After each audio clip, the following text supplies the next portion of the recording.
మళ్ళీ నేను వస్తా. ఠాగూర్ ఆడిటోరియం కాదు, ఠాగూర్ ఆడిటోరియం కాదు.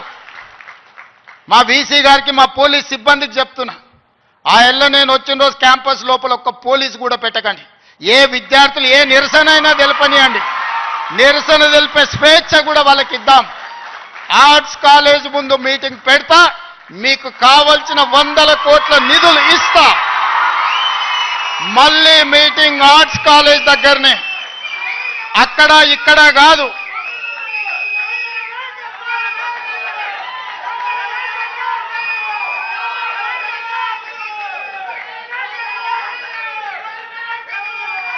ఆర్ట్స్ కాలేజ్కి వచ్చిన రోజు డీజీపీ గారికి, సిటీ కమిషనర్ గారికి నేను ఆదేశాలు ఇస్తున్నా, ఒక్క పోలీస్ కూడా క్యాంపస్ లోపల ఉండొద్దు, నేను వస్తా.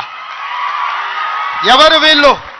మా తమ్ముళ్ళు, మా చెల్లెళ్ళు తండాలలో, గూడాలలో, మారుమూల పల్లెల్లో పేదరికం రుచి చూసి అభివృద్ధి జరగాలి, డాక్టర్లు, లాయర్లు, ఇంజనీర్లు కావాలి, ఐఏఎస్లు, ఐపీఎస్లు, ఐఎఫ్ఎస్లు అయి ఈ దేశ నిర్మాణంలో భాగస్వాములు కావాలని ఇక్కడికి వచ్చిన వాళ్ళను ఆనాడు ఉన్నాయన గొర్రెలు, బర్రెలు, చేపలు పెంచుకోండి అంటే ఈరోజు డాక్టర్లు, లాయర్లు, ఇంజనీర్లు కాండి, ఐఏఎస్లు, ఐపీఎస్లు కాండి అని నేనంటున్నా.